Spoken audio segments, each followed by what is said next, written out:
Please work on it. This is a request. That one's a fail. That one's a fail.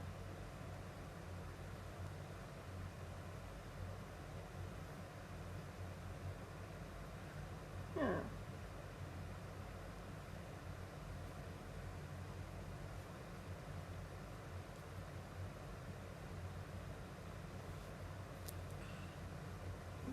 How do you get it to work? Right. Shit. We live? Oof. Sorry. I knocked over my Yay, we're live! Second time. I mean, this is my second time. I'm gonna quickly share this.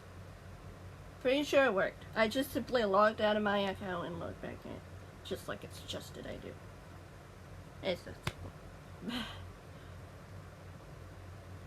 But I also do it by offloading the app, YouTube app, because apparently it does that. Yay! Gotta make sure my iPad doesn't fall asleep. Live now. Features.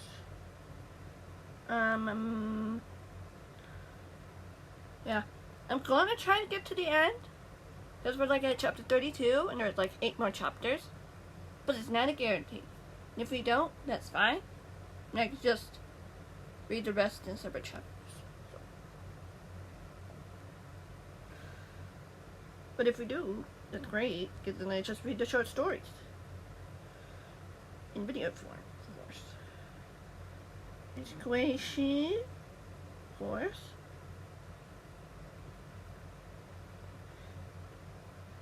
Native, of course, and more as characters. This is the first time this actually worked. Second time with troubleshooting. Wow, that was quick. Here we go. Tweet should be out. I should double check by going, I don't know, by supposedly sent.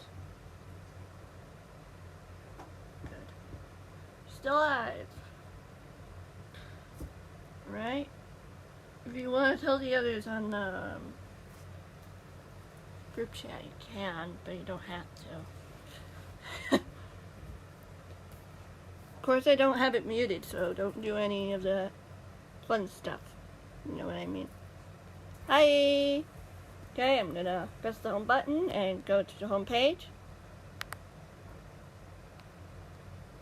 I'm gonna open my Google Apps. Click on this. Good, it didn't open to that page. There's a little secret in that one right there. Today, I've been working on something there. Cannot say anything, except some of us know what it is about. Some of us know what it's about. Yep. But we won't get to that story until long after the books are done. Besides, I've got a lot of other short stories I plan to do. I'm doing good. How about you?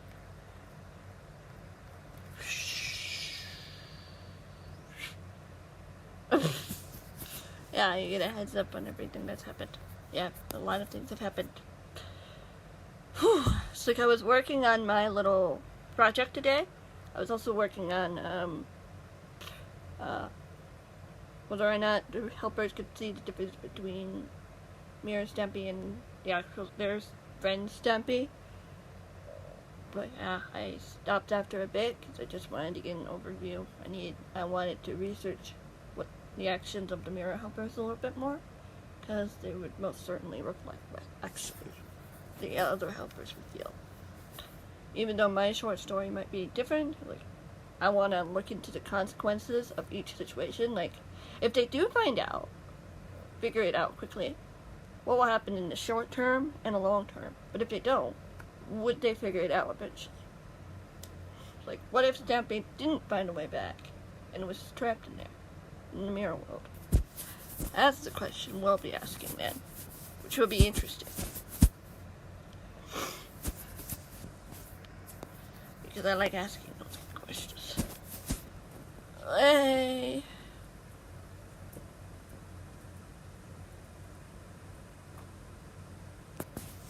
There's no need to apologize. Oh! Okay. There's no need to apologize. Yep. There's no need to apologize. I like that line. She says that a lot. She said that in live streams.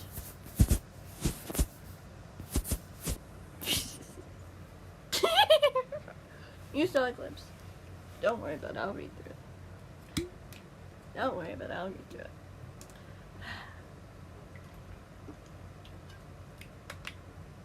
I really like how Omlet has the pop-ups, so you can actually see what people are saying.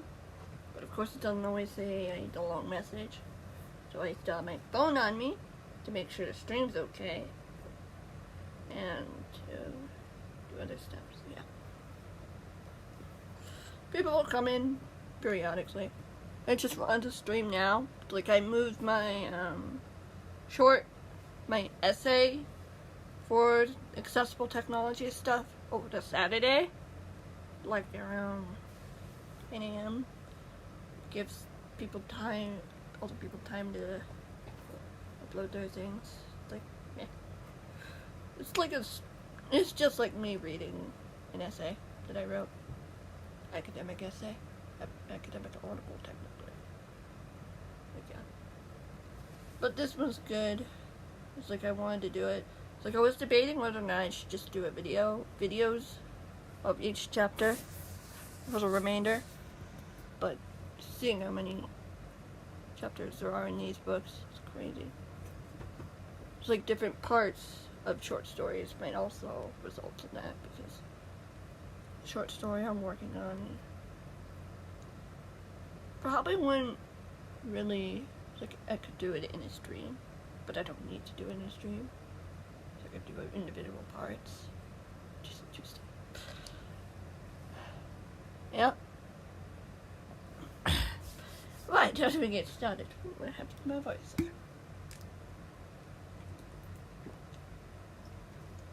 How warm is it out there? I don't know. Just open it a little. Oh, this is warm. Also charging my keyboard again. Because it almost died. So yeah, that's fun. And I also just had lunch, so yeah. Happy about that. Chapter 32. Stampy spent an entire day with his friends, finishing another build in town while they were at it. Of course, I never explained what they're exactly building. That's because I don't want Stampy to feel pressured to have to do it.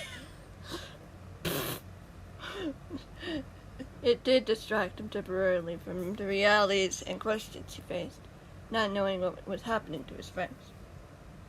Were they still imprisoned by Mr. A and his men? How long would it be until someone found them? Was anyone even looking? No, of course someone was looking. Dan certainly was, and the cat knew that he would have told him as soon as he had found and rescued. But not knowing was still hard to take, at least. At least he wasn't doing it alone this time. He was walking back to his house with his friends as the sun slowly began to set, and as another day passed. The peaceful silence that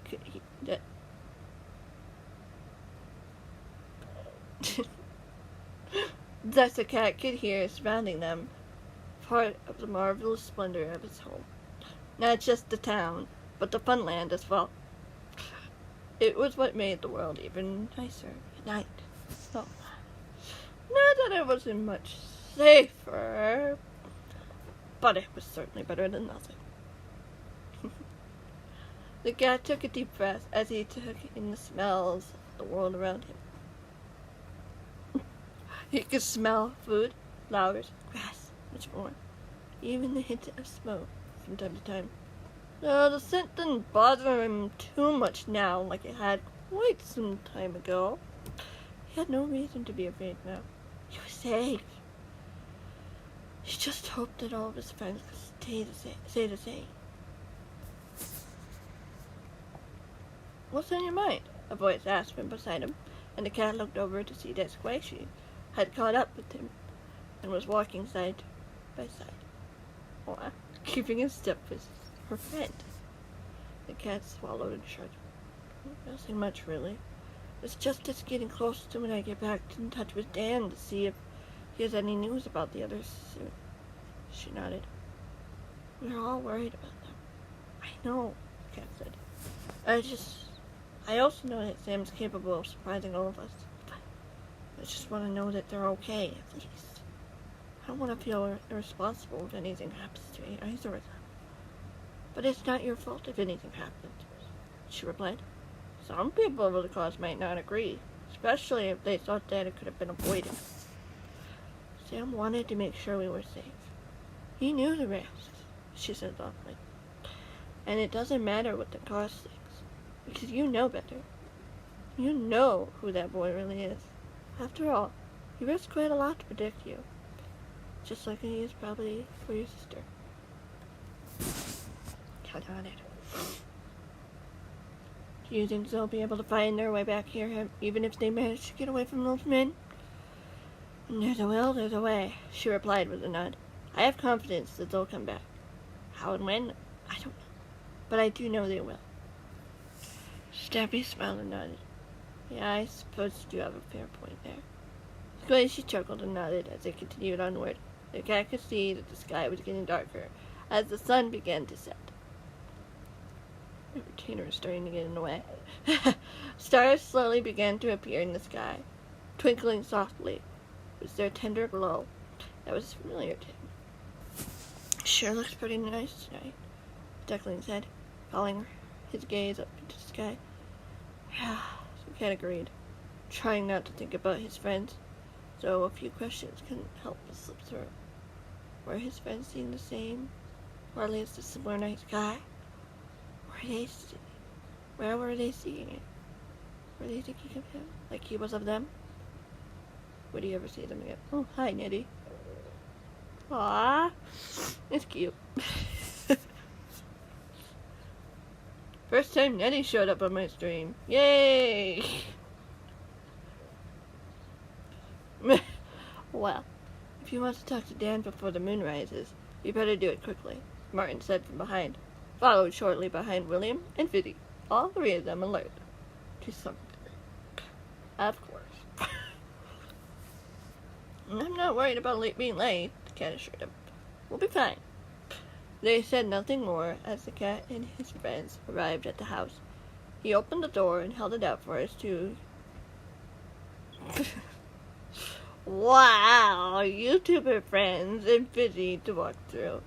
Before William hurried the cat in as well, not willing to go in first, knowing his friend was still outside. Mango! The cat couldn't help but smile at that. William could be a little overprotective at times, but there was always a good reason for that. Nah. The cat walked through the storage room and over to his bedroom, entering it as he did so, to find Barnaby already sitting on his dog bed, as if he knew that was what the cat wanted him to do. Stampy smiled down at the dog and went over to scratch him behind the ears. Such a show-off sometimes, aren't you? The dog barked cheerfully and the cat laughed. That is true, Barnaby. Very true. After greeting his canine companion, he went over to his chest and took out another cake, putting it on the table by the window, so that it would be ready for the morning. But before he could go to sleep, he needed to get in touch with Dan. "You didn't happen to hear anything from Dan while I was out?" the cat asked with uncertainty. The dog whined softly. The cat nodded. "I guess that means I need to check on him. I really hope they're getting closer to finding them. The dog barked and wagged its tail eagerly as the cat went over to the room of no requirement, flipping the lever so that he could enter the room. The cat climbed the ladder, getting into the room, full of anticipation and uncertainty. There had been no changes thus far, so why should he expect the call to be any different? He sighed and shook his head. He needed to hold on to the hope that his friends would be okay. He had to. Once he got to the top of the ladder, the cat walked over to the communicator, hesitating once again. Something he couldn't help but do every time he went up to it. Part of him wanted to turn back around and just leave it at that. He hated receiving the same news over and over again. This time, no news was not good news. It was news that could mean life or death for his friends. Was this how Sam had felt when being taken out of his world not once, but twice? He certainly hated it. Stumpy took a deep breath, trying to clear his mind as he tried to think of all the possibilities that things could turn out well. Again, what were the chances of that? He wasn't sure. He really wanted to know. After he set the coordinates to where he needed it to go, he waited for a long moment, eagerly waiting and ready what could come next. It didn't take as long as he expected before the signal went through and the cat could hear Dan's familiar voice come through the speakers. "Evening, Stumpy," Dan said cheerfully. "Hey, Dan," the cat replied. "How's everything been going lately?" "Well, as far as I know, there are..." Excuse me. I got something in my eye, which means I can't read, because it's the only eye I can see out of. "Well, as far as I know, there's no new information about your friends," the YouTuber admitted. "But we are looking, and I feel we're getting close." "How close?" the cat asked eagerly. Dan sighed. "Honestly, I don't know." "Oh," the cat replied, nodding his head slowly. "So, could be another dead end?" "Maybe. I feel like something's going on," the YouTuber said. "When I tried to get in touch with Rose, she didn't answer. I'm sure she's busy with something, but it gives me hope." "Why do you reckon so?" the cat asked curiously. "She's Sam's aunt, and he trusts her," the man said. "And if he didn't want us getting involved, he'd get in touch with her. Not that it happened, but perhaps it was enough of an emergency that she didn't have time to inform me." "Ah," the cat replied quietly. "I hope everything's okay. Whatever she's dealing with. I'm sure it'll be fine." Dan assured him. Rose has ways of getting through things done, safely and swiftly. "That's good to know." Stumpy sighed at last. Curiosity and questions loomed in the back of his mind.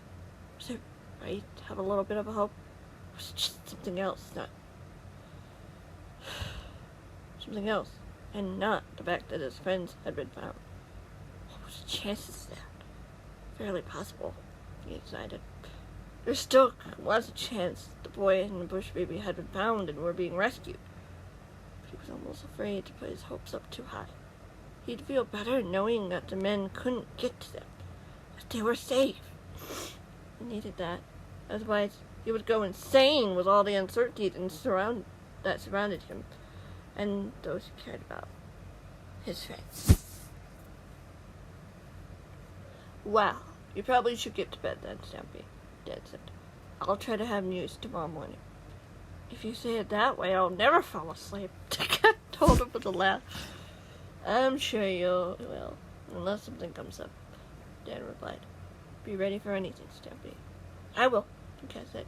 "Be careful, though, Dan." "You too," Dan said with amusement. "Good night, Stumpy." "Good night, Dan," the cat replied, for disconnecting the signal. Now hesitated for a moment as he headed towards the ladder that would lead into his bedroom. He had hope now. Hope that he could never let go. That now that it had been planted, he would see his friends again soon. He wasn't sure when, but it was fast approaching. He was excited, anxious, and uncertain all at once. The strongest thing he felt was hope. And he would no. Chapter 33.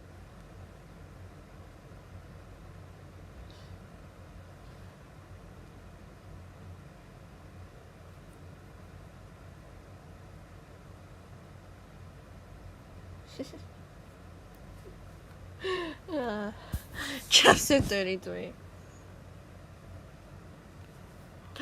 Sam felt the familiar sensation of falling as he slipped through the portal with his friend, holding her tight to make sure she didn't slip away. They didn't go far before tumbling to the ground as the boy finally let her go, looking up at the bright morning sky. How long had they been gone? Was his friend in his bedroom getting ready for another day, or was he too busy worrying about them to do that? The boy sat up, looking around the area, making sure it was all clear. As his mind drifted back to the reality, he finally noticed that his friend was crying.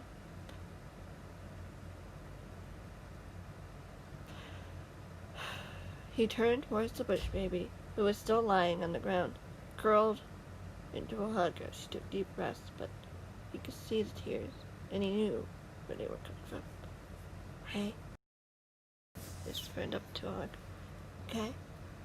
No, she sighed, shaking her head.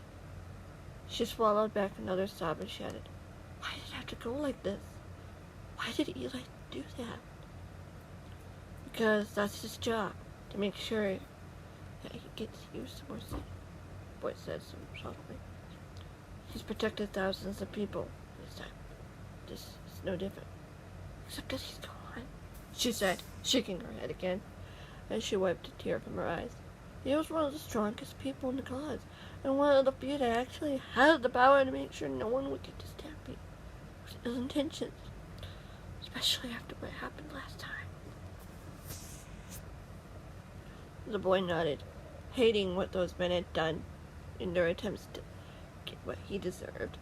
And they betrayed his friend by turning him over to their enemies. They'd hurt him and threatened him. He'd wished that had never happened, but it had, and he wouldn't let it happen again. Rose wouldn't let them hurt him, the boy told her. I want to believe that, she said softly. But he was very respected by our friends when he came to visit us. He did? The boy asked, surprised. She smiled and nodded. He came in once a week to check on us, just to make sure everything was okay. How? I didn't know, the boy said softly. He didn't do that here. That's because it's too dangerous. He didn't want to lead anyone with bad ideas here to find Stampy and hurt him, she said. That does make sense, the boy replied.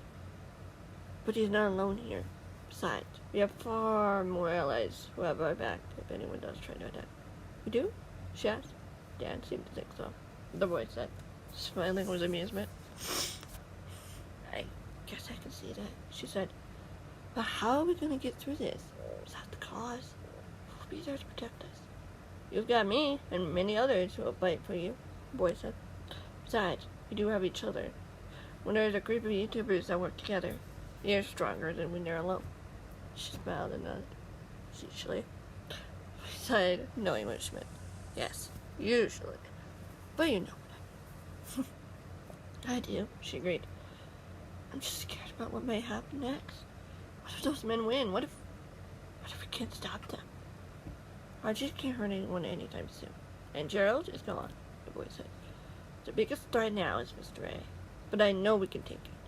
We can stop him. We've done it before. You certainly have, she said softly. Yeah, the boy nodded before looking over his shoulder and pulling away. We need to get going. Do you think you can walk on your own? I don't know, she said with uncertainty. I can carry you if you want, the boy offered. She laughed. You've got me this far, I think I'll pass. The boy grinned and nodded, standing up as he offered her a hand. She took it as he helped her to her feet. The boy helped her walk out of the group of trees into the town, leaving the portal behind. So where are we going exactly? She asked at last. Probably to a place where you can rest, the boy said. I'll find a way to get word to the others without getting any attention from the men. Do you think they'll be looking for us? She asked nervously. Undoubtedly, the boy said confidently. I'll be careful. I know you will, she said sincerely, as she stumbled along beside him, looking just as exhausted as he thought. Are you sure you'll be okay? The boy asked, after they passed a few more blocks. You're not in any pain, are you? Fine, she said. No, and she didn't sound as convincing as she probably wanted to be.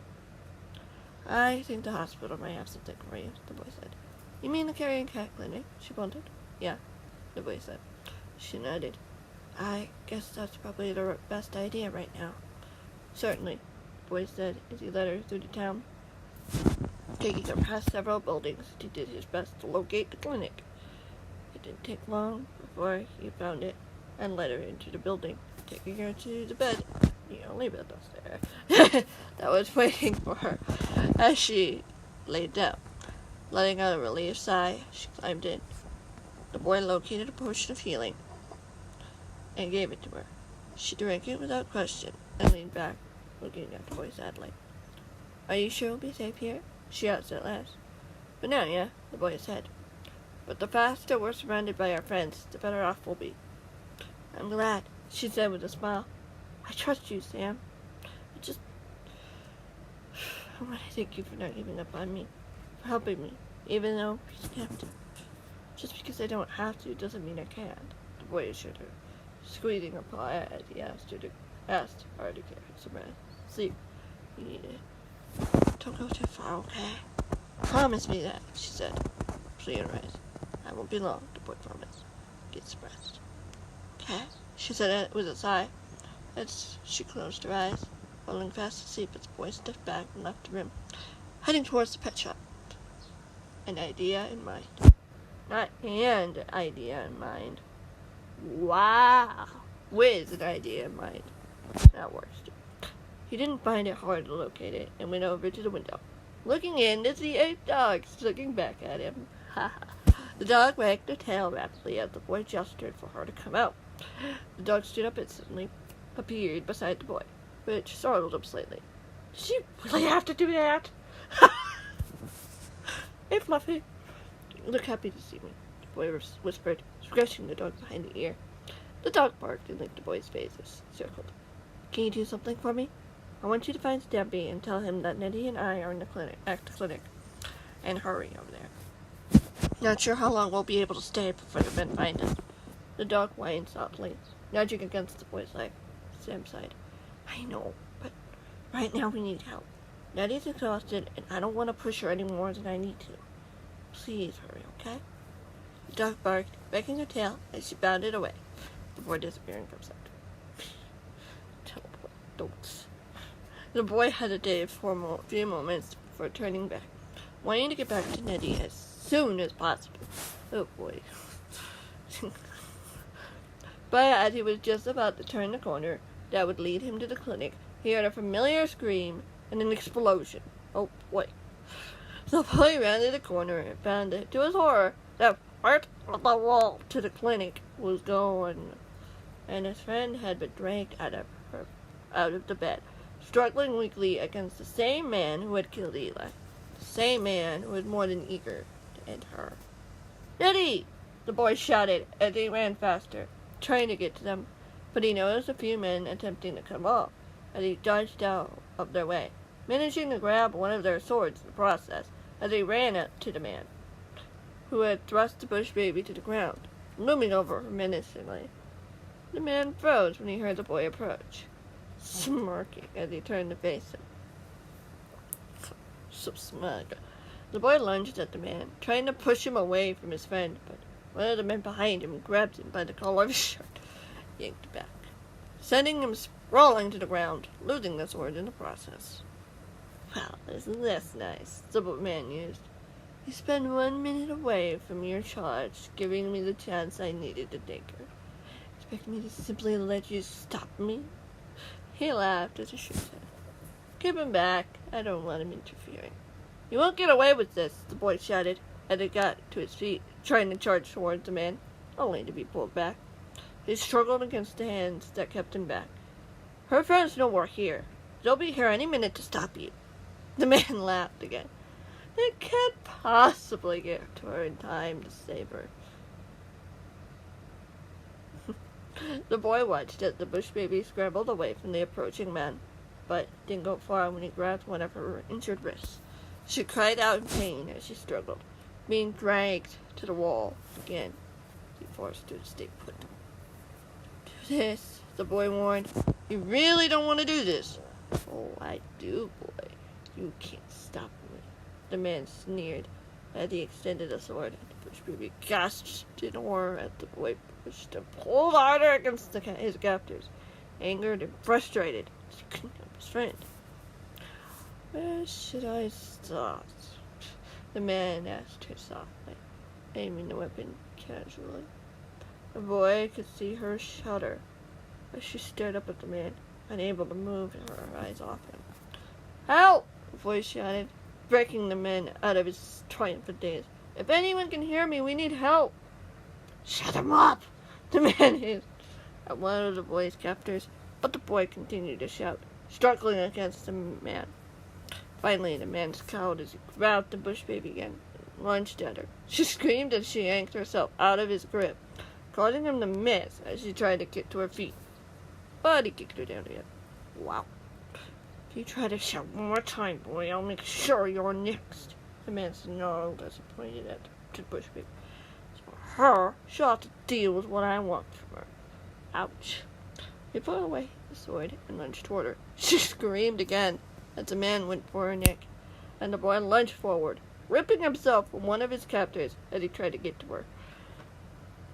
The boy watched in horror as the man tackled the bush baby to the ground, pinning her beneath him, and she struggled, bleeding and sobbing as she tried to get away from him. The boy was determined to get away from the men holding him back to help, but he wasn't sure if it would be enough to save her.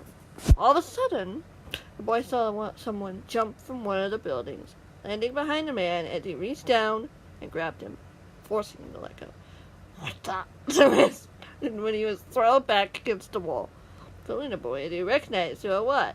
You'll regret putting a hand on her, Martin said menacingly. There was a tone of anger in his voice, one of protective and companion. How heroic. And why should I? The man sneered.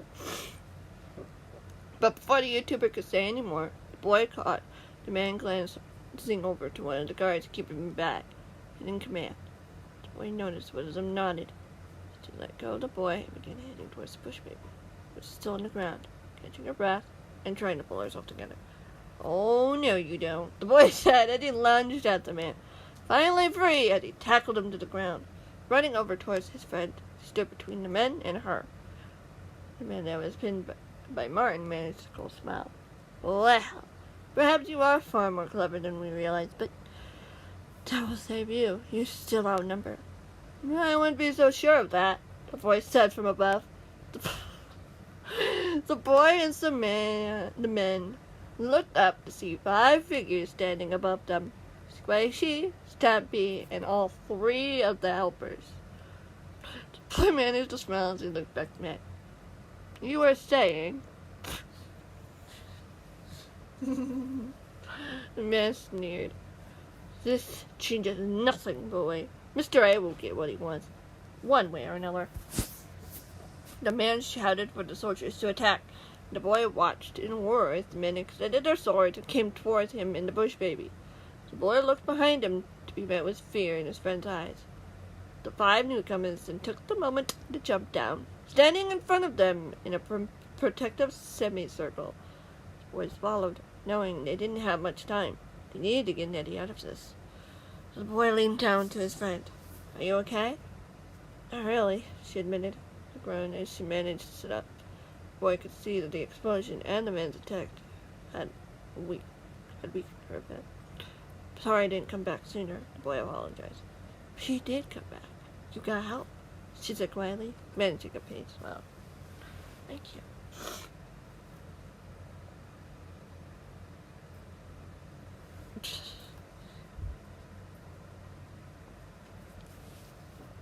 The boy nodded as he looked over his shoulder. As he noticed, Martin pushed the man away and ran over towards them. Probably one of the others had told him to get them out of here, even though the dog had been separated from his friends. Again, unnerved him. They were someplace they knew, and the helpers wouldn't let anything happen to his friends. "You two aren't badly hurt, are you?" the man asked when he made it up to them. Simply slowly, it was uncertainty. "I'm fine, but Nettie needs somewhere safe to recover." Martin nodded, looking up and down to see all of her injuries. He pointed to the bandages on her wrists, stopping, and she winced and pulled them away. "Hello." "Hello, Amy." When she winced and pulled them away. "Did he give you those?" "RJ did, before Eli and Rose came in to find us and managed to capture him," the boy replied, noticing the bush baby close her eyes. Take a deep breath. She shook her head. Oof. Sad moment there. Sad moment. Yes. "I hope he gets what he deserves," the man said firmly. "But you guys can't stay here." "Then where can we go that's safe?" the boy asked. My voice and precious aren't so bad. Martin looked over to his shoulder and smiled. "Trust me, Sam. We have a plan figured out." "Okay," the boy replied with a nod.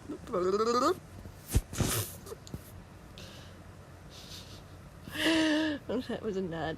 Getting to his feet as he watched Martin lift Nettie off the ground, carrying her in his arms as she put her arms around his neck. She didn't resist or pull back. "Let's go," the man said matter-of-factly, as they began to go down the path at a quick pace.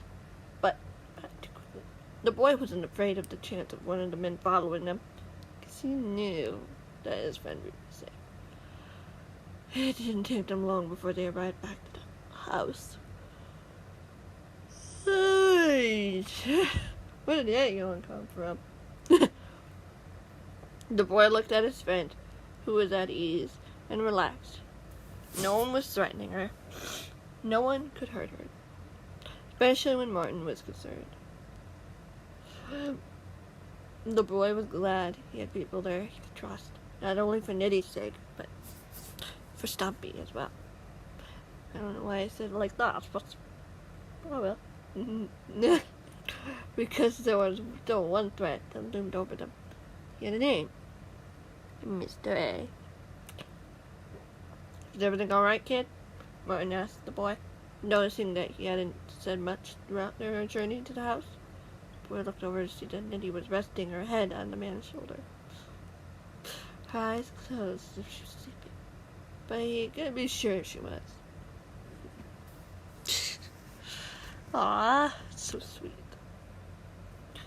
"Yeah, I guess it's probably just exhaustion," the boy said quickly. The man frowned. "I have a feeling there's more to that. I know that expression when I see it." "What expression?" the boy asked. "Something isn't quite right, and you know it," the man accused gently. "Tell me, is there anything we need to know about?" The boy swallowed. It's a long story. Just give me the important details," the man said. "I'll let you rest soon enough." The boy managed to chuckle. "Why are you asking me and not her? She knows it more than you do," the man said. "I'm not sure about that," the boy said, looking at the bush baby again. Scrapes and bruises from the man and the explosion didn't look as bad as he feared they would be. The only bigger thing they need to worry about was recovery. If you knew one thing, the men like to create torturous spectacles that would go into the nightmares like she'd had a couple nights before, or however long it was. He certainly knew it. He would have at least a couple. Ouch. They arrived at the house, and the boy opened the door for his friends as Martin thanked him, and the boy could tell when he let go of the conversation. Oh no, that sentence just screwed itself up. Cry. Alright, and the boy could tell he wouldn't let go of the conversation just yet. He wouldn't. I will go with that. I don't know what happened to that sentence. He followed them into the house, past the storage room, and up to the stairs to the guest room. Sam opened the door for them as they walked in, the man finding a bed and putting his friend down. But she opened her eyes just as he began to step back, smiling up at him sadly. "Hey," she said with a small smile. "Hey," the man said with another smile. "How are you feeling? Are you in any pain?" She swallowed, looking over at the boy. "What about the others? Will they be okay?" "They'll be fine," Martin said. "I'm asking you a question now." She nodded nervously, coughing as she struggled to sit up. The man gently pushed her back down, telling her she needed to rest. "Ugh. But I can't, not unless I know Stampy's safe," she said softly. Concern filled the man's eyes. He brushed some loose fur from her eyes, gentle touch that made her smile. "I'll make sure you're safe, don't worry." She nodded. "I don't want to, but..." She sighed and looked over at the boy. "Not sure I can, knowing that he could still be in danger." "He's got the helpers and Squishy. I'm sure he'll be fine," the man reassured her. "You know, Mr. A has ways of getting to those he wants," she said softly, her voice sounding small. "And now, since his brother is behind bars and Gerald is gone, he's the only threat left. And he's already killed Eli."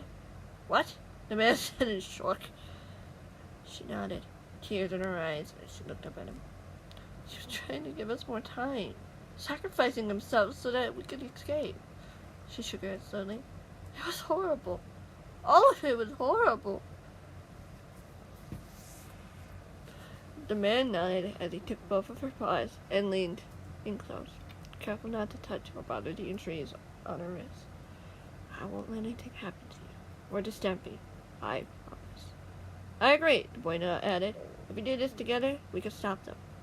But first, you both need to rest," the man said, letting go of the bush baby.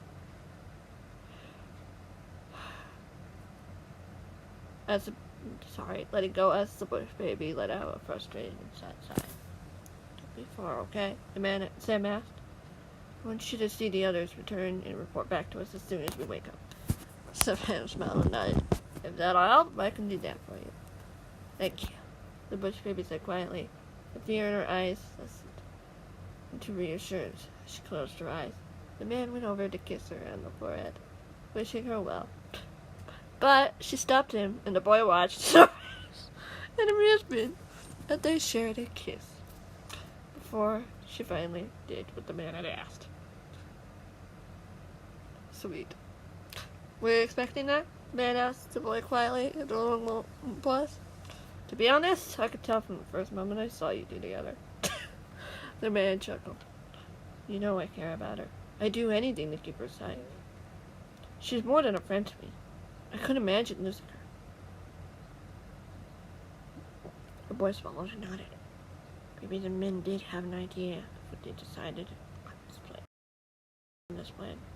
Not only would Stampy have been affected and crushed by the risk of losing his sister, but so would Martin, losing someone closer than a friend. "You okay?" the man asked, raising an eyebrow. "Yeah, just remembering something Archie told me." The boy shook his head. "Your kind is very complex. You know that?"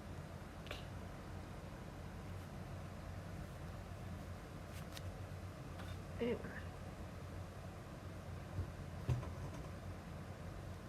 Yeah, the creepy cave music. Yeah. The man chuckled. "I suppose you would be right in saying that." Sam nodded. "I'm doing alright. How about you?" Almost done with chapter 33. Oh boy, this is fun. So I moved the original video for today back to tomorrow, which is fine. Originally it was at 3 o'clock though, so I don't know, maybe I'll move it back if people want that. But yeah, I don't really like having double uploads if I don't need double uploads. But yeah, I don't know if you guys would want two story-like things in a row. Cool. I've got summer school at the end of the month. And they'll both probably be online. Double yay.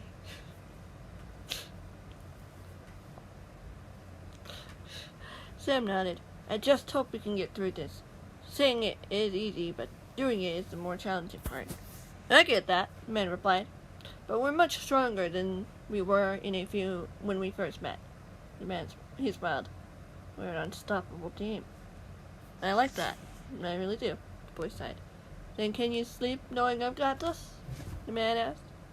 Sam nodded. Yeah, I think I can. Angel's making some noise. It's scaring me. Because I'm not quite alone in the house, but I'm as close to being alone in the house as possible. So him making noise is scaring me.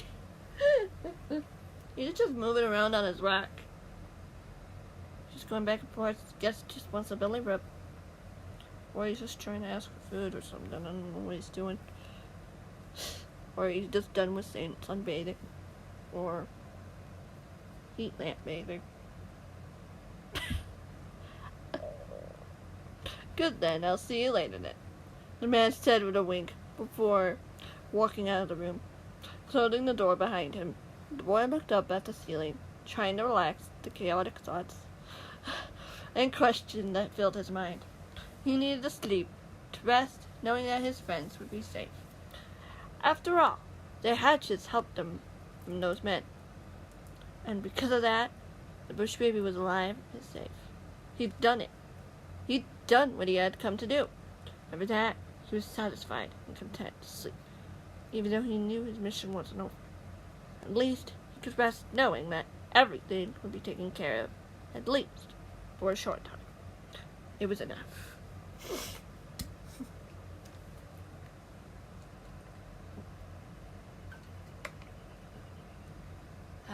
Yeah, I had the window open. It's hot in here. It's cool out there. It's a little cool. Nice breeze. Do not fall asleep, iPad. Very much. Yeah.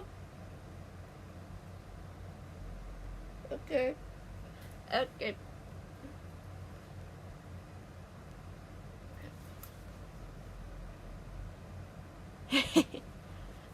Yeah.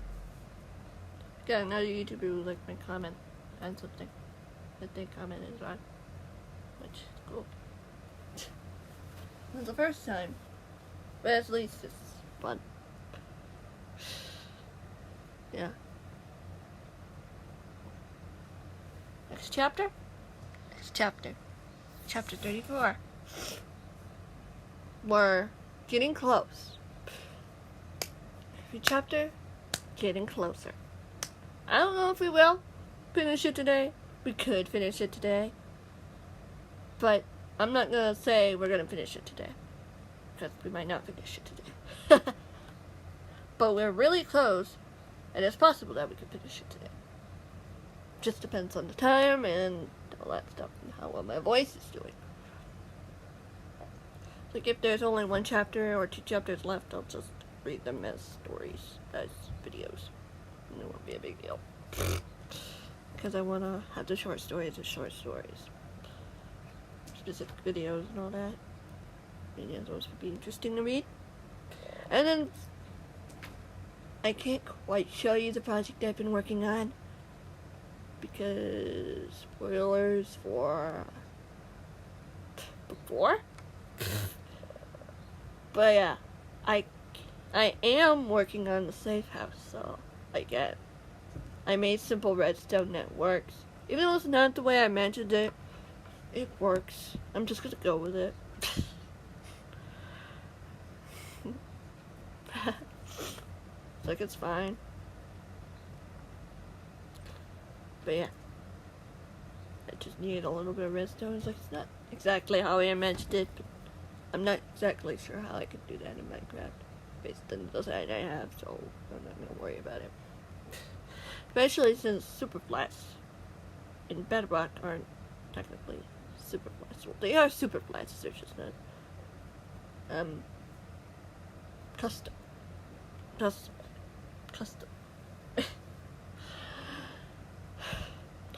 Chapter 34. Stimpy watched, excuse me.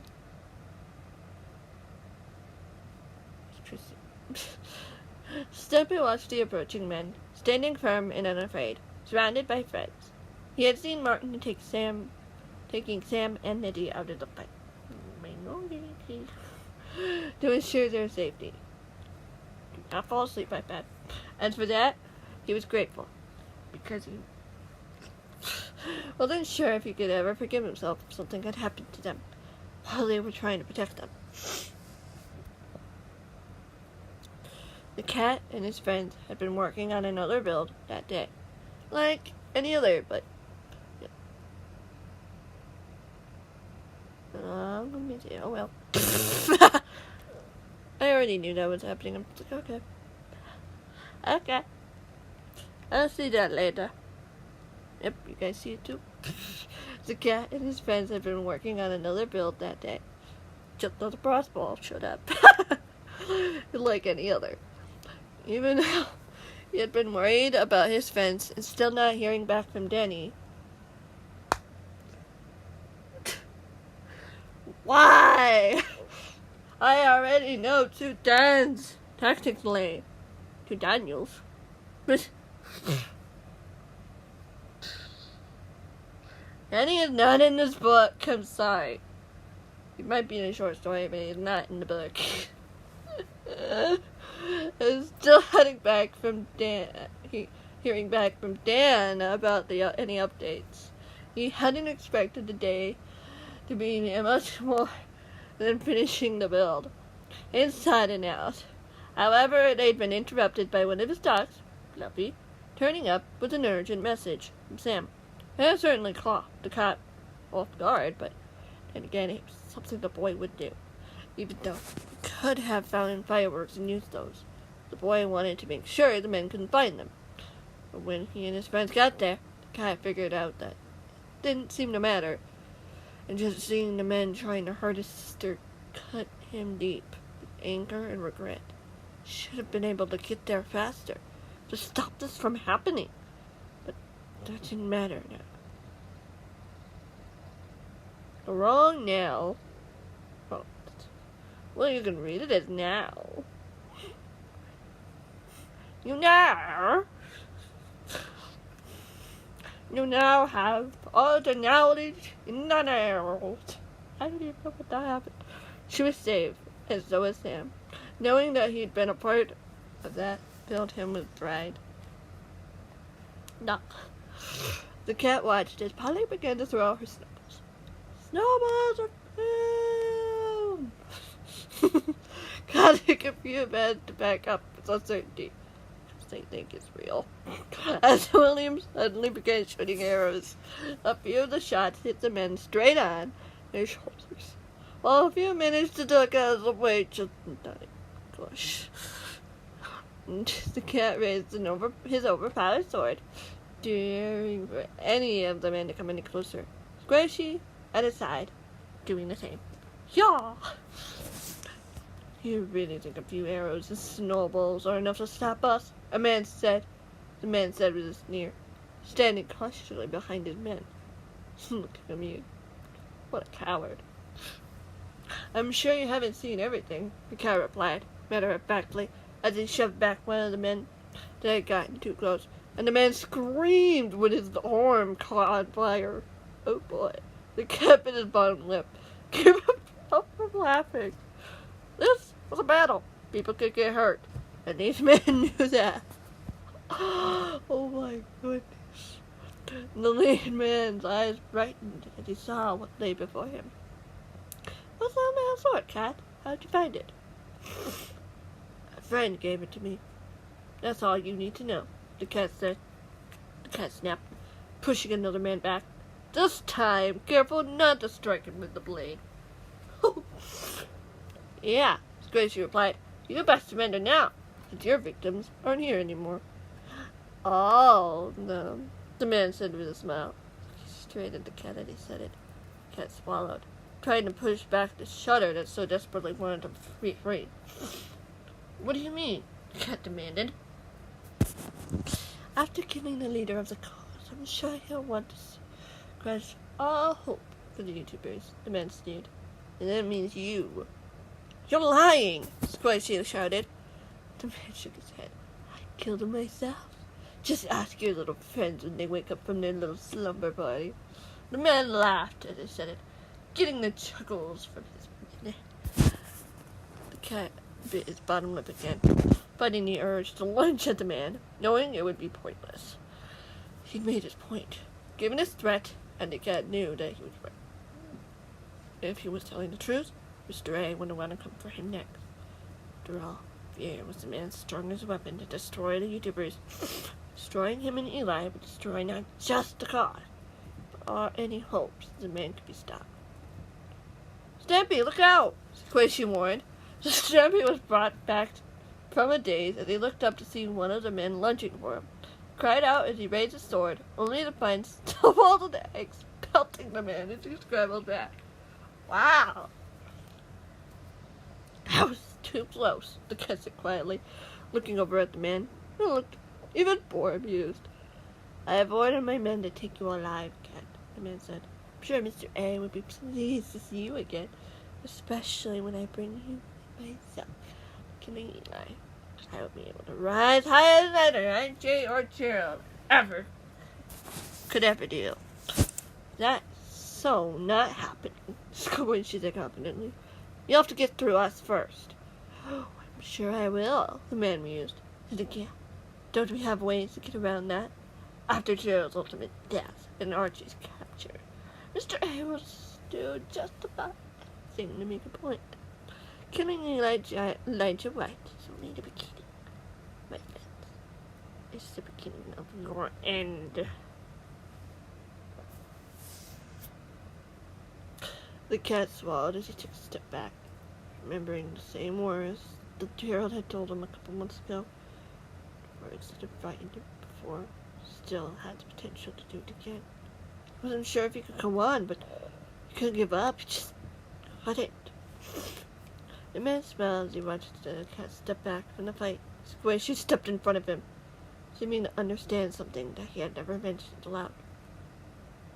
Still afraid of your deceased enemy? He's no longer my enemy, the cat snapped, still shuddering as he said it. I'm not afraid of someone who can't haunt me. That's true! And yet he still does, doesn't he? The man taunted. He will not be forgotten, especially not after all the horrible things he's done to you. Well, why don't you leave him alone? Squishy demanded, when the cat took another step back, wanting to be strong, but unable to keep himself from shaking. The man was right. The man did haunt nightmares from time to time, and it didn't matter whether he was dead or alive. But he couldn't let his men beat him down. He couldn't let them threaten him like this. Now, where's the fun in that? The man said with a small smile. The cat felt like he wanted to crawl into a corner and cry. The man knew how to get to him, how to threaten him, knew how to threaten him. How long had he been with Gerald? How long had he known Mr. A? How else could he know these scary phrases? Alternate memories taunted him in his dreams. You can't escape this fate, cat. Not you, your friends. Mr. A will find you. He will get what he wants, one way or another. William knocked another arrow and shot at the man, who ducked out of the way as he laughed. Ha ha! I still don't think you'll be able to stop us, any of you. Mr. A is far stronger than you realize. You don't want to see him when he's angry. Trust me, he will be. Cat watched as the man retreated, men with him going as well. The courage that had been with him had shattered, filled with fears and threats. The man had hurt his sister. The man had threatened him. They'd done so much to try to destroy them. But he was stronger than this. He just let this bring him down. I'm like, he just couldn't let them bring him down like this, especially when they had won. They stopped the men from hurting their friends, rescued them from their mercy. Sam and Nettie were safe because of them. Shouldn't be scared of their threats. shouldn't be still affected by the words that shook at her core, bringing up fears as they reared their head. That's... Stampy, are you okay? Duckling asked, coming to her friend's side. I'm fine, the cat said quickly. I don't know if I want to believe that, she said softly. Do the nightmares still scare you? They always do, because they stumped my memories. But he didn't hurt me. He didn't... She wrapped an arm around him and gave him a side hug. I know. But you have to remember that you survived those dark days. Those words can't hurt you. Neither can their lies. The cat nodded, letting out a sigh. Do you think the man was lying about Eli? I don't think he was, she replied softly. Nor was he about what happened to Gerald or RJ. What did happen to Gerald? The cat asked. What if? She smiled sadly. I'm sure our friends know the answer to that. The cat sighed to pull away from his friend. You shouldn't have been able to do that, but...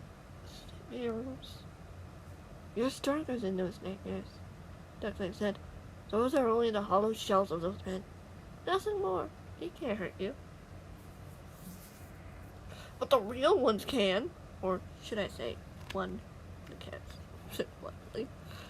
We won't let him, she said softly, getting the support of the other helpers who had been listening in. The cat smiled sadly, appreciating his friend's determination to protect him. We should probably get back and make sure the others are okay, the cat replied. I'll feel better when I know what's going on. Hopefully, Duckling said. I have for you guys if I need you for something, the cat said matter-of-factly. That you do, she agreed as they began walking back to the house. The cat trying not to rush to return. He needed time to regain the strength that had so nearly been dashed by the threats the man had made. The word he'd said to try to bring him to his knees. Had the man done that to his sister? Or had that been RJ? After all, he'd been captured by the sound of it. Would she be okay? He wasn't sure, but she needed him. He would be there for her. Just like all his friends were for him. He wasn't so alone as men like Declan.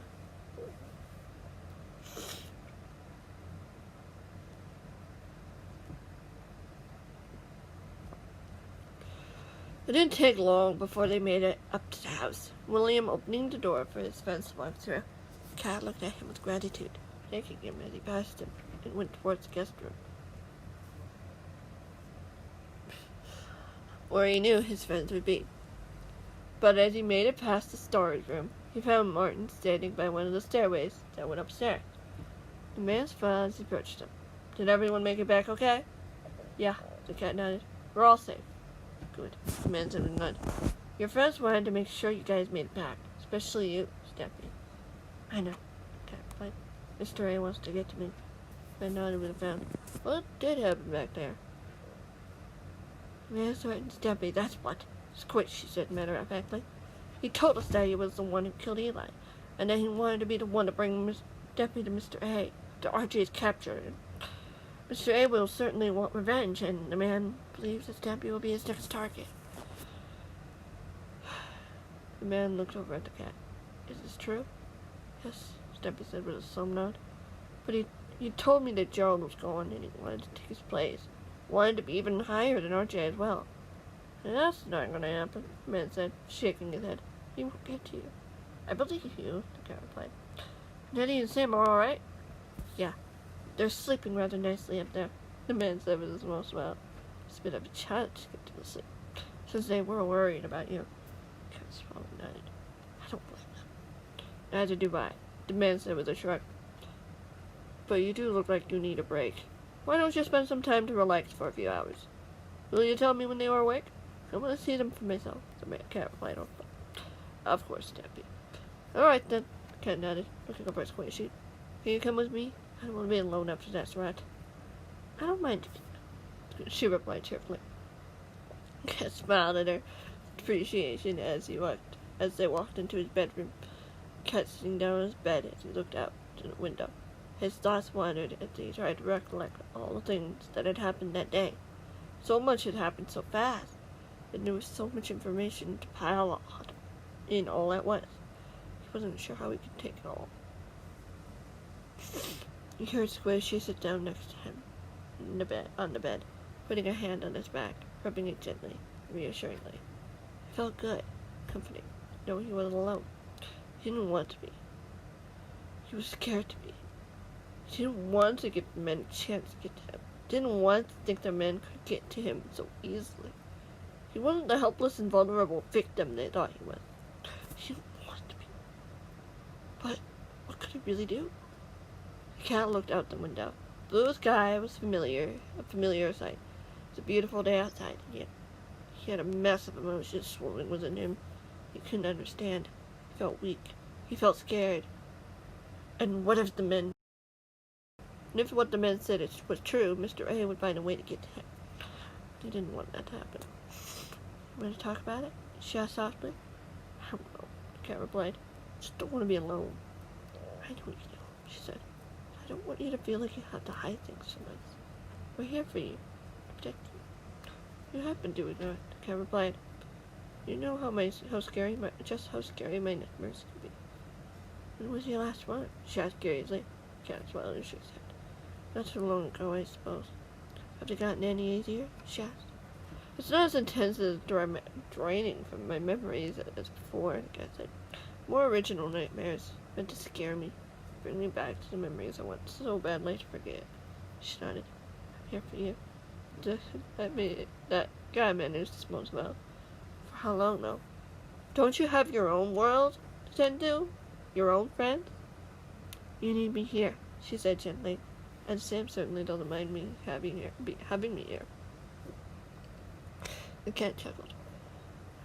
I know he doesn't. I wasn't worried about that. She looked at him sadly, not saying anything alongside her. As the cat looked down at his feet, his iron boots were worn and well used, but not yet ready to break. He just sat there quietly, not sure what he wanted to do. When did you think the man will come back to try to get to me? The cat asked. What do you suppose he's planning to do to me? I don't know, she sighed, but I'm scared for you. The cat smiled at him. That's the first. She chuckled. That's because I've never admitted it to you before now. You won't let anything happen to me, though. I know that, the cat replied. Those men are pretty good at finding ways around that, like kidnapping me in my own bedroom, or in a room of no requirement, or when I least expect them to. She nodded. Just because they managed to capture you doesn't mean I can't go after you. Sam has done that many times before. As well. You guys never get over that, do you? It's saving my life, Sam. She chuckled. It's a life worth saving. The cat nodded as she hugged him again. This time, the cat pulled her into a full hug, accepting the gesture, feeling safer and happier. He needed his friends more than ever, even though he didn't know how he could get through. These frightening threats kept coming. He knew that he would stop the men. Once and for all, somehow. They had to.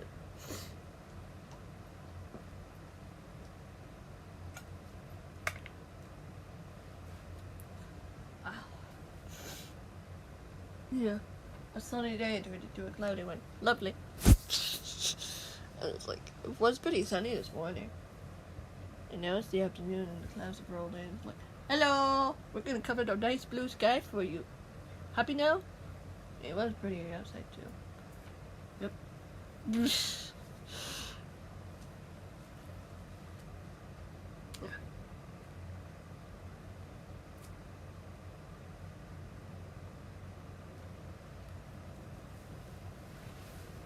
Oof. I don't think my enemies liked what I was doing. Oof. Oh, there's an airplane. Airplane. Jump to 35. We're halfway there. Kinda. It's gonna be soon. We can do this. For as long as we need to. Sam woke up, finding himself in the guest room, his mind feeling a little bit confused as to how he'd gotten there. Was this a dream? Was this all a dream? He rolled over to his side and spotted Nettie sleeping on the bed next to him, and he could see that her wrists were bandaged. No, this was a dream. All of what they had been through together had really happened.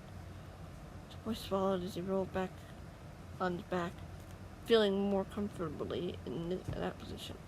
He could hear his friend's soft and easy breathing.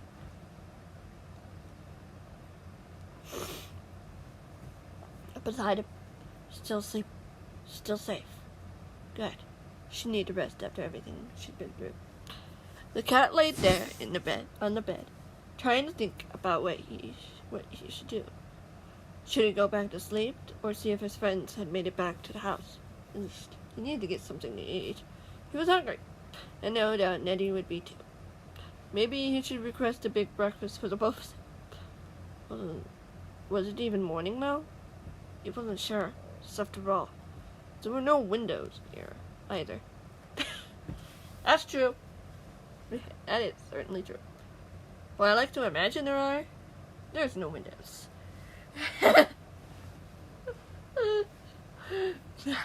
Sam sighed as he smiled, pushing back the covers as he headed for the chest, noticing that his head didn't hurt anymore.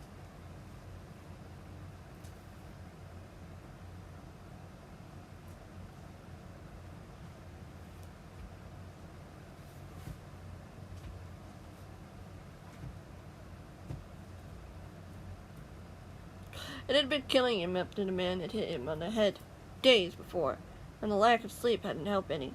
He supposed it was the fact that he had slept that cured a small headache.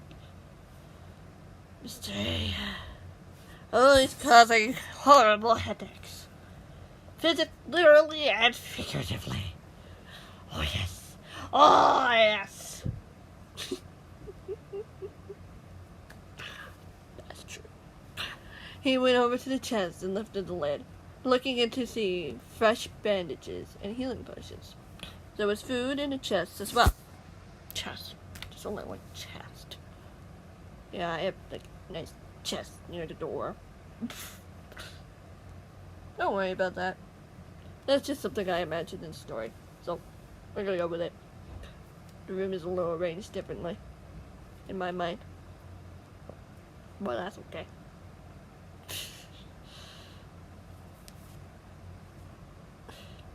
The boy took out a piece of bread that had been left in there and looked at it before walking over to the bush by Abby, who was still sleeping, and put it on the chest by her bed. Then he returned to the chest and found another piece, eating it as he did so. It was okay, but he knew it wouldn't completely fill him. But it gave him the strength and energy he needed. As he began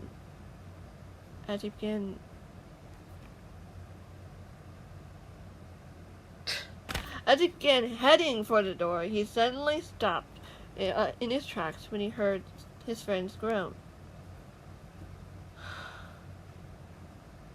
Muttering something under her breath, the boy turned towards her, unsure of whether or not she was stirring or just sleeping. But as he watched, she noticed her started to squirm in her bed, muttering more things as she did so. Finally, as the boy came closer, he began to hear what she was saying. No. No. She bleated softly, tensing as if something was hurting her, or at least frightening her. Was this a nightmare? This was the full extent of screams and writhing in pain. Like Stampy's. But could this be what started it? The boy bit his bottom lip and she whimpered softly, whispering to wherever it was, "Please stop. Please don't do this." The boy could see tears forming in her eyes. He went over to her, kneeling beside her bed. He put a hand on her shoulder.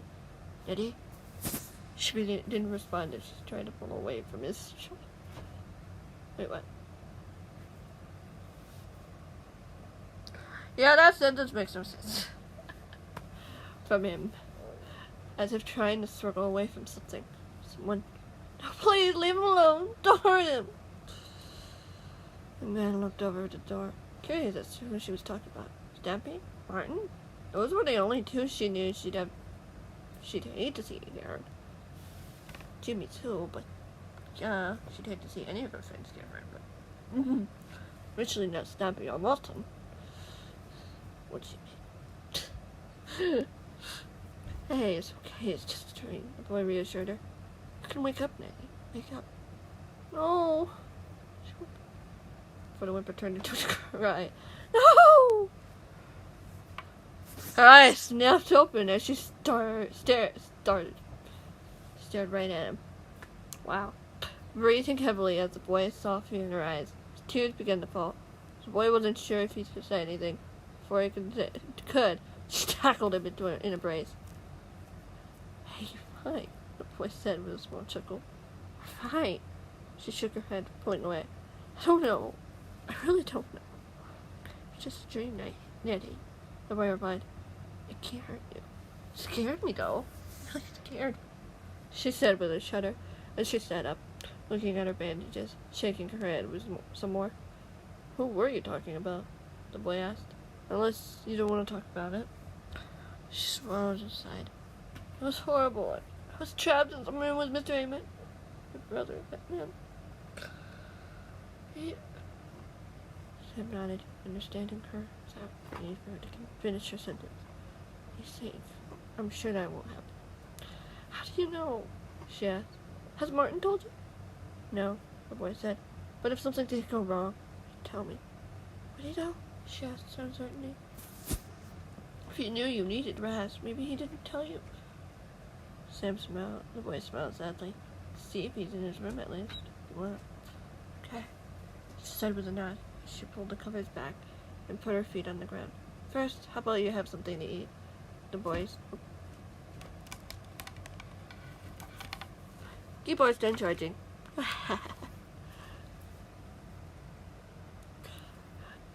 So taking the bread from top of his chest and offering it to her.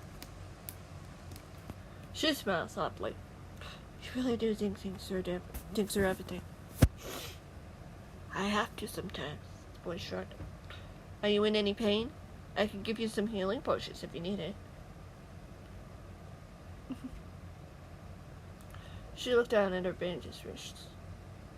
Yeah, that would be nice.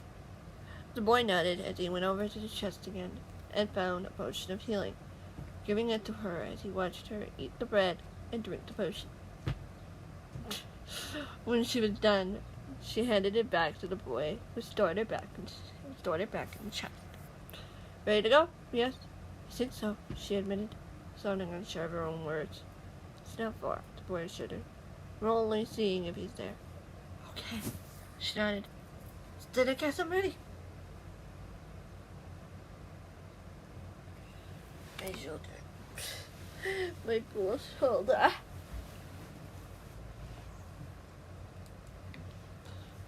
And remove it. And we're leaning back. Oh, yes. My shoulder definitely likes that. The boy smiled as he held out a hand. She took it as she helped her to her feet. She stumbled slightly, but the boy kept her steady as they went for the door, opening it with his shoulder. She walked out with it. He let her go first as she walked down the stairs with the boy right behind her. They went down the stairs and outside the cat's bedroom door. Within moments, the boy noticed that Martin was nowhere to be seen. Perhaps talking to one of the helpers about something. He couldn't be sure. They made it to the door and he let her look through the window, watching over her shoulder. They could see Stampy sitting next to Duckling, not saying much of anything. They didn't seem to notice that they were being watched. And the boy was about to say that they should go back when the cat looked up and spotted, getting to his feet. The bush baby gasped and stepped back. The cat went to the door and opened it. Sam watched the cat look at both of them, both curious and concerned. Shouldn't you guys be resting? The cat asked curiously. I wanted to make sure you made it back okay, the boy said.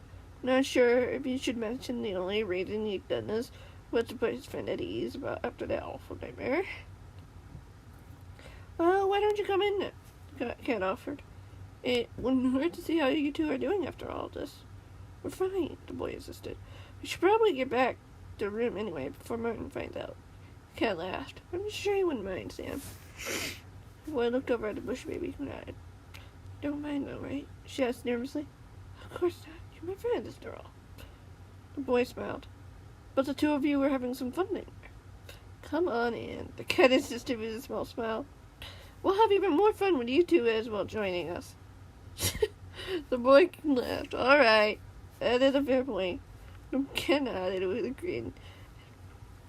On his face, he left his sister and the boy walk into the room. The boy keeping an eye on the bush baby in case she stumbled.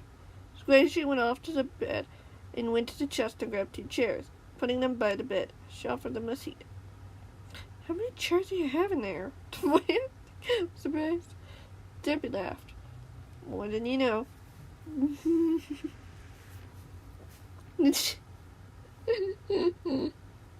Yeah.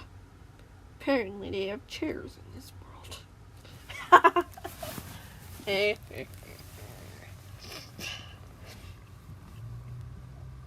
The boy nodded and he sat down, Nettie taking a seat next to him. The duckling pulled a chair that was beside the bed around her, so that she could sit with them as well. The cat returned to his spot on the bed, looking confident as he did so. You two did sleep well, right? The duckling asked. Yeah, the boy said, looking over at the bush baby as she nodded slowly as well. She had mostly recovered from the dream she'd woken up to, relieved to see that her brother was indeed safe.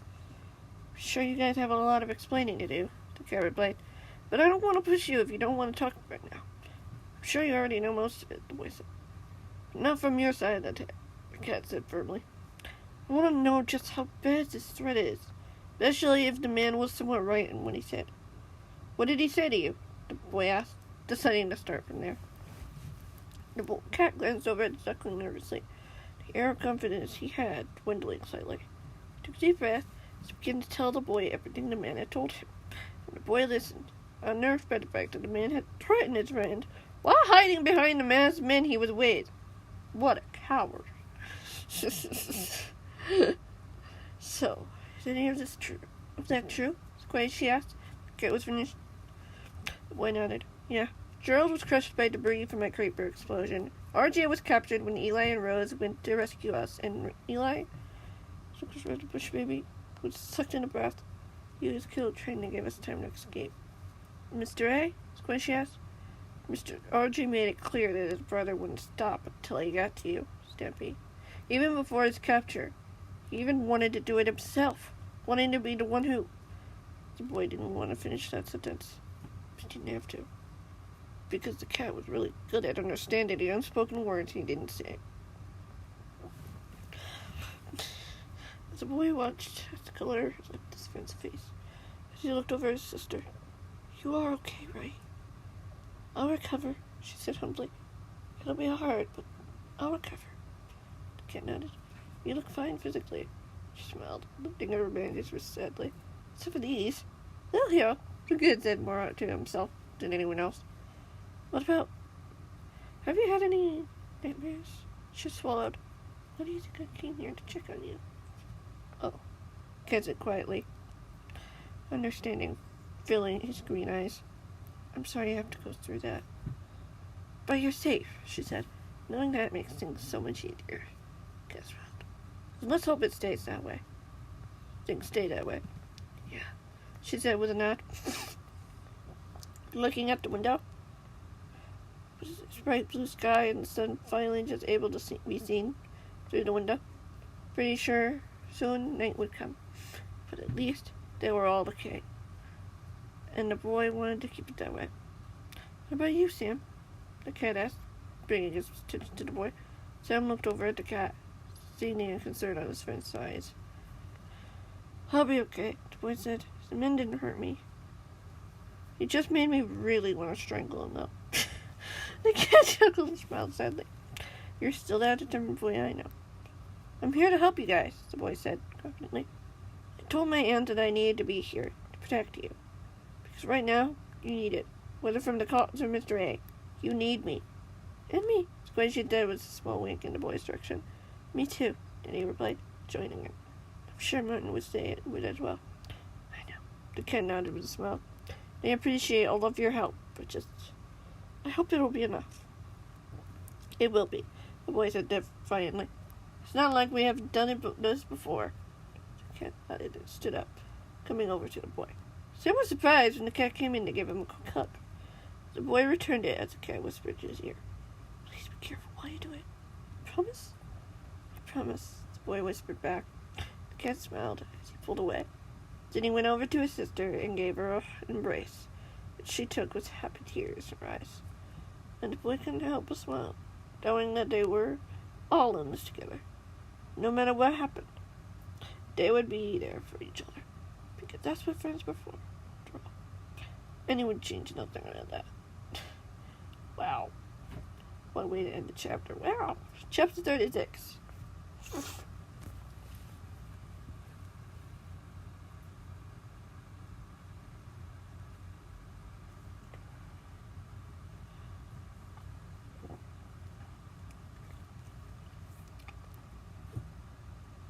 Okay. Chapter 36. A few days had passed since the cat and his friends had rescued their friends. Everything seemed pretty calm and peaceful, and there weren't many hostile threats coming from anyone. Not Mr. A's men, nor from the cause, which seemed to have fallen apart on itself. Even though the cat knew it was always good to be careful, he still felt things had gone back to normal. He woke up in the morning, went onto the balcony to say hello to his friends, built something new, and played games. There was no end to the fun and laughter. It felt as if everything was as it should be. It almost did feel that way. But as the cat watched everyone finishing up the build that they were working on, couldn't shake the feeling that something fell off somehow. Couldn't explain it, but every little thing that he noticed, whether it was this eerie silence or the absence of any threat, even if hit the target, made him feel uneasy. Sure, could play it off pretending everything was fine. Not this time. Not when he knew that would be what Mr. A would want him to do. Want all of them to do. He didn't want to let his guard down. He didn't want to give that man a chance to get to him, or any of his friends. He stood there, gazing up at the building in its completion. He wondered what was happening behind the scenes. What was the man planning? Was he being watched? How could he tell? Was he being paranoid? Stampy took a deep breath, watching as late afternoon turned into early evening. The sun would be down in just a couple hours. Perhaps he would feel better with some sleep. Sure, he didn't sleep alone as much anymore. He had Barnaby still in his room at all times now, so he'd know if there was an emergency call of some kind. He was also there to make sure no one had snuck into his room to intercept him, try to kidnap him again. He'd had enough of that. They all did. What more could he do? He let out a frustrated sigh, looking away from the building, and looked over his shoulder to see the boy standing not too far away with his dog that had joined them for the day. He was keeping a sharp eye on him, which the cat appreciated. But why did it have to be this way? Did he really have to change up everything he did to try to trip Mr. A up, or would he still find a way to get to him? The thought of not knowing scared him. He wanted answers, but he didn't know how to get them. None of his friends were able to answer those questions for him. All they could do was hope, and he did try. It was just that he was having trouble with the how and why. How was the man going to attack him? Why did he want him so badly? When was he coming? Scary as all, could he get around everything they set up and get to him? The cat closed his eyes, taking a deep, calming breath, hoping it would ease his nerves. No matter how hard he tried, he couldn't stop thinking about that man. He was a real threat to him, to everything he knew and cared about. The man wanted to get revenge, destroy him after all the times he'd escaped. What could he do against that? What did he expect? Was he supposed to expect anything? He wasn't so sure. Cat shook his head, wanting to do just about anything to keep these questions from parading into his mind. He wanted to have a good time, to have fun, but he couldn't hold it forever. How long could he hold on to this? How long could he keep this up? What was he expected to do against someone like this? A man who wanted him dead. This was beyond anything he was prepared for. Anything he wanted. But there was no going back. Mr. A wouldn't let him, even if he could. Suddenly, his thoughts were interrupted when he heard a faint sound towards the north side of the town. The cat strained to listen for the sound. He listened carefully, realizing it was coming closer, and it was an awfully familiar sound. "Oh," the cat gasped, shaking his head slowly, with certainty and disbelief filling him. "This could be it. This could be what he thought it was." "Something wrong, Stampy?" Sam asked, looking over in his direction. The cat swallowed and looked off to the distance. "Don't you hear it too?" The cat could see that the boy was straining to hear what his friend was hearing. A few moments passed. His eyes widened with understanding. "We need to hide." "Got it." The cat nodded as he looked up to where the others were. He called for them to come down, not stopping until he saw all of his friends on the ground. "What is it, Stampy?" Martin asked, concerned at his expression when he saw the fear in his friend's eyes. "There's a copter coming to our location," the cat replied quickly. "I don't know what it's here for or why it's coming, but it can't be good." Cat noticed the beaver quickly putting on his diamond armor. The cat finished. The boy went over to the cat and grabbed his arm. "Come on, you should hide." "What about you guys?" the cat asked. "We're all hiding," the boy pointed out, "until we know what's going on." "Fair enough," Martin nodded, and he began ushering them to a nearby shop, closing the door behind them. When they were all inside, the cat sat there next to his friends, his heart racing as he remembered when he'd had sightings of the copter before his abduction. Was there another one? He thought it was destroyed when the helpers were trying to rescue him back then. Had they built a new one? What was he doing with it?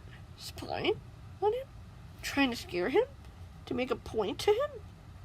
He just shuddered, hearing that sound got closer and closer. No one said anything as the copter neared. No one could see what was going on as it hovered overhead, somewhere on the street outside. What were they waiting for? Sure. The copter seemed to stay in one place for an eternity. The sound began fading away. Was it leaving? Was this some sort of ploy? What was going on? Why was he so scared? The cat swallowed as he took a deep breath, not sure what to do. His heart raced as he looked around at his friends, alert and hesitant to be first to go out to make sure all was clear. "Are you okay, Stampy?" Squishy asked quietly at last, concern on her face. "I'm fine," the cat stuttered, trying to calm himself. "Sounds like this hasn't happened before." "It has?" she asked, looking over at the boy, who nodded. "Why?" Eddie asked. "Why now? Don't they want to use the element of surprise?" "Maybe it's a warning," Martin said. "They know what we're doing and how to find us. We need to be careful." "How can we be more careful than we already are?" the cat asked with uncertainty. Martin shrugged and shook his head. "I honestly don't know, Stampy." The cat nodded, appreciating his friend's honesty.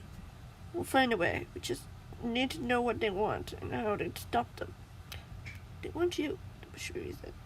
The cat swallowed. "They're willing to do whatever it takes to bring me to my knees. It doesn't have to be taking me and eliminating me." "Fair point," Martin nodded. "But we really don't know what they want, don't we?" "They want to make a point, the kind that they won't be stopped. Then nothing is going to stop them from winning," the cat replied quietly. "Not even a supposed traitor who's escaped from them more than enough times." "So what are we going to do about it?" Sam asked curiously. "What can we do?" the cat asked with a shrug. "Not unless they attack. And I'm already being tired of being the target of all this nonsense." "I'd feel the exact same way if I were in your position," Martin agreed. "So we wait. Stay close and be careful." "I hate waiting," the cat said with a groan. "It's already stressing me out, and we've only known about this for a few days." "We'll find a way to stop him," Squishy assured him. "He won't get to you. We won't let him. Let's hope it stays that way. And we get this finished, the cat sighed. Because I really don't want to die. I hear you, Martin said with a nod. And trust me, it's not happening. Not to any of us. The cat nodded and smiled. I think it's best we get back home. We'll be at least a little bit safer there. Affirmative, Sam nodded, standing beside his friend. We're with you on this, Stampy. We're stronger as a team, supporting each other and defending each other till we win. So let's hope we do, the cat sighed. So the uneasiness that the world within him didn't seem to be satisfied by what was said. No matter what they could do, how they prepared, there was no way of knowing what the men were really going to do. Especially Mr. A. Excuse me. Who had horrifying ways to get rid of people of his enemies. No doubt, he had very special plans for getting rid of him. Did not want to find out what those plans were. It had been a long rest of the day. The cat was exhausted. His friends were hanging out in the guest room, where he had decided to call it a night. He needed some sleep, to forget what had happened, and the uncertainty that it brought. Knowing that the copter was in the men's control, was something he didn't want to think about. He needed to try to get some sleep, clear his head, and forget about all this for one night. Could he? He walked into his bedroom and stopped in his tracks when he realized that he was alone in his room. Barnaby was sitting next to his dog bed, like he should. Aster was nowhere to be seen. The balcony either. His place was completely and eerily quiet. Almost too quiet. Hello? Who's there? The cat asked, trying to stay calm, even though he could feel the hairs on the back of his neck stand on end. Someone was watching him. Where? He was alone in the room, right? Was he? Barnaby? Esther? Anybody? The cat called, the unease only growing. Suddenly, he heard a soft and pained whine from somewhere upstairs. It sounded like someone was hurt. Barnaby, where are you? The cat called again. The cat could hear the whine again, and he looked over to the painting. He suddenly heard a yelp of pain until there was complete silence. What was going on? Why was Barnaby in a room with no requirement? Who was with him? And why were they up there? Had he manipulated the communicator so it couldn't be used to send help? The cat's heart sank. Thought it hit him. Whoever it was, he'd hurt Barnaby.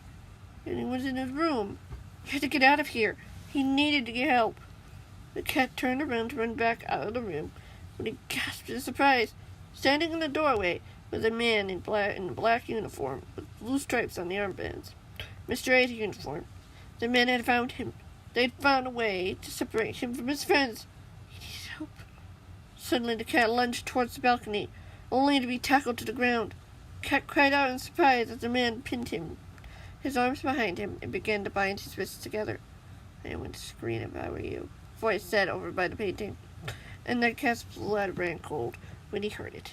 It was the man that attacked his friends. That had tried to kill his sister. The man that had wanted to take him to Mr. A to prove himself more capable than the men who had failed. Or your dog might get hurt. Leave Barnaby out of this, the cat demanded, as he turned his head to look up at the man. The man sneered coldly as he approached him. You have him secured? The man asked. Yes, sir, the cat's captor said. Take off everything he has on him, the man replied matter-of-factly. We don't want him to get any smart ideas. No, you can't, the cat insisted as he was yanked to his feet and pulled to the chest. The man opened it and began taking everything from him, even his iron boots, until he was left with nothing.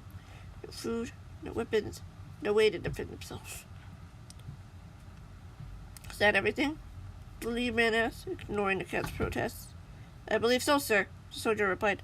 Well, make sure you're sure, the man snapped. Mr. A should not fail in killing him this time. Mr. A is here? The cat asked, unease in his tone. Of course he is, the man snapped. Why else would I take this perfect opportunity to take you when everyone else is too busy coming up with a battle plan, the man laughed. I'm surprised it worked so well. The cat shook his head. You know nothing. The man sneered. All I know is that this will be your last night. alive. The swallow struggled against the man holding him as he was dragged towards the balcony. The man's right behind him, to ensure the cat didn't try to escape. Tears pricked his eyes as the cat wondered what would become of him. As the man opened the door, the cat could hear the sound of the rotors getting louder and louder, till he could see the copter's belly only 100 feet above them. How had they not noticed that before? "You look surprised, cat," the man said with a chuckle. "We flew the copter as high as we could, so no one would hear it until it was too late." She said, "No, you're horribly outmatched, cat. There's nothing your little friend can do about it." The man sneered as a rope came down, and the man holding on to it grabbed it, pulled it around the two of them, leaving the third man on the balcony. "You're not coming?" the cat asked. "I have to make sure your friends don't find out. It's too late," the man smiled, "and keep them from helping you." "No," the cat whispered in horror, eyes wide with fear. His feet were lifted off the ground. "No, please, you can't do this." "I'm afraid I already have," the man said with a cold laugh, as the cat heard the copter's roar in his ears. He shook, his tears starting to fall in his eyes. This couldn't be happening. The man couldn't have outsmarted them like this. This had to be a trick, a bad dream. It couldn't be real, and yet it was. And he really didn't know how much time he would have left. As he was pulled into the copter, the cat tried to hold on to some hope. His friends would figure out what was happening. Stop this. But what if they couldn't? What if they failed to stop Mr. A from hitting him?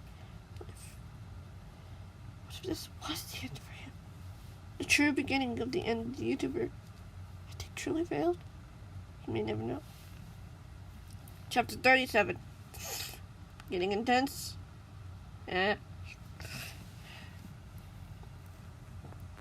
Sam never expected to have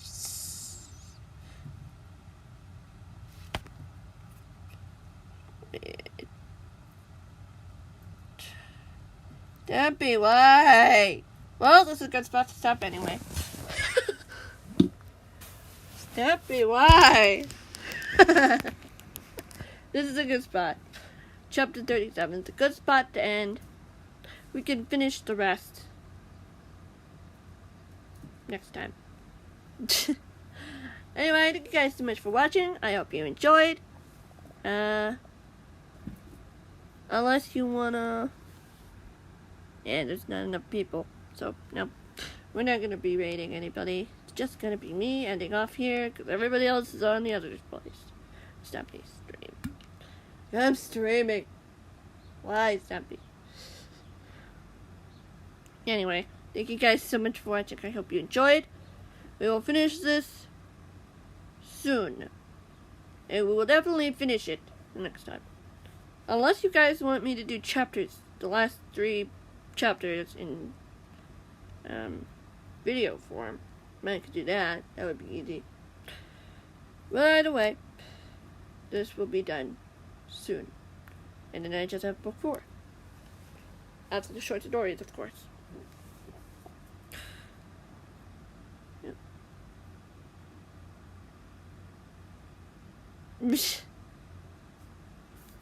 Yep.